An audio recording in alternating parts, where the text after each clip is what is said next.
Good morning, it's Captain Tinsley, Salty Abandon with a Salty Quickie. I'm here in Cape Hayes at Harbour Marina and enjoying some coffee in the cockpit.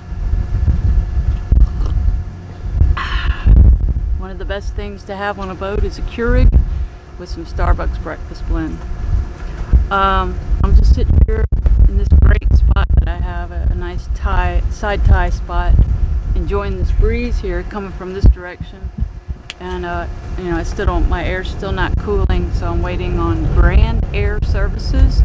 They are in Boca Grande. I actually tagged them in a post either on Facebook or Instagram, and they answered. They said, "We're looking forward to helping me." So that's a good sign. I got in their system. You get in their system, and then they call you to book an appointment. So that's what I'm waiting for, is to get an appointment. But this marina is great. It's still partially damaged. It seems like when I was here a couple of years ago, some of these docks were kind of blocked off. So I guess I know this marina has been bought by Loggerhead since I've been here. The restaurant's closed. There's hardly anybody here. That's what I like about it. But I got this pool right here. This pool, you got no air, that pool's right on time. And there's also, right by the bathrooms, let's see, somewhere right there. I got a side tie here, and it's just very convenient to everything. I got my bike over here, so I can just do some riding around while I'm here. Fuel dock is over there. There's a ferry right here. This is where they pick up the ferry to take them over to the island over there where the beach is. And there's a lot going on. There's a storm, tropical storm Brett, and it's looking like it's going to go south of Cuba. But this is kind of a good place for me to hole up until I figure out what's going on with that storm. Key West John is watching it for me.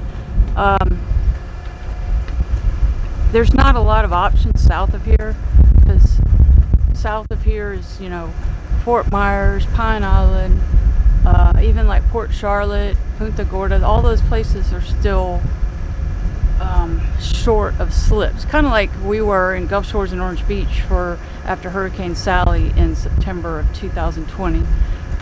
It's just now getting up to speed. It took my marina a year to get the electricity turned on. These guys that do marine construction, they are just swamped, and I imagine it's the same here. So this is a good place for me to kind of wait and see what's going to happen. My ultimate goal is to get to the dry tortugas. We'll see. We'll see what happens. There's always things that can go wrong, but I'm going to stay positive. And this is all depending on this. I have the Starlink up here, right there, the satellite, and as of May 9th, they made the big changes where it doesn't work out way offshore, and that was proven when we came across the Gulf. When the boat came across the Gulf, it quit at some point. Now there is a package I can upgrade to. It's more expensive, but this package that I got, the RV package, is now called something else, mobile. I don't remember what it's called, but it's now $150. So initially I was paying $135 a month, and then it went to $150. And it's month to month, so you can turn it off and on. You can do a monthly subscription, so that's convenient. And there's another package for $250 that I'm told can be month to month as well, and that's the one that will allow you to work out in the Gulf or in the dry tortugas. I haven't, this is secondhand knowledge for me, so if you guys know, if somebody out there knows, let me know. But I was told by a guy named Stan in Key West that you could get the two packages simultaneously and just like turn this one off, the 151, which works everywhere else. It even works offshore, but just not way offshore. You can have the 251 and then just turn that on when you need it and turn it off when you don't. So that's what I'm hoping, that is true. And I guess they figured out all the boaters were using up all the bandwidth of the satellites. I don't know, using the RV packages. Yeah.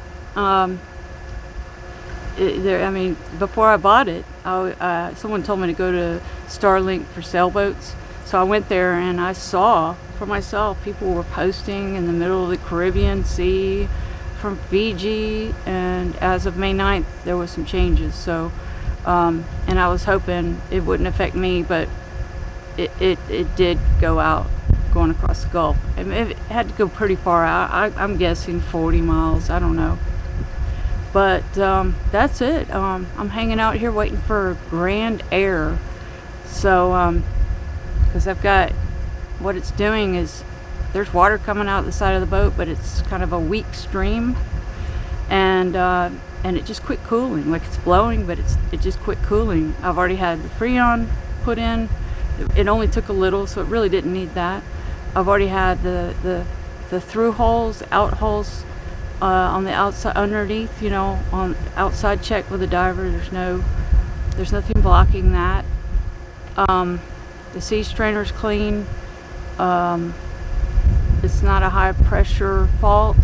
I know how to fix that. I have a little valve that I open up and I can fix that. So the consensus is, and I don't know what I'm talking about, but the consensus is that the flush needs to happen from the unit to the out hole. And, you know, in theory I know what needs to be done, but I don't feel comfortable doing it when I start putting a hose down in my inside of my boat with the and I'm gonna have to open up some lines, and some salt water comes in. That makes me nervous, and I want a professional to flush out that, and hopefully that's it. I mean, you know, anybody got any ideas? I've already tried all that other stuff, and I even had an AC man. Well, obviously to put Freon in, it took a professional to come and do that. But it's a Dometic. It was installed a year and 7 months ago, so it's still under warranty. The guy that installed it is in Cape Coral, which that's just south of here. But I'm not sure that I could get a slip close enough to him for him to come service it. So that's always there if I can't get somebody else to fix it. So we'll see. I didn't intend this to be so long. My goodness, it's not really a quickie, is it? Anyway, I have a lot to say. Let me know what you think about anything I said, and in the comments below. And that's it. Salty Abandon out.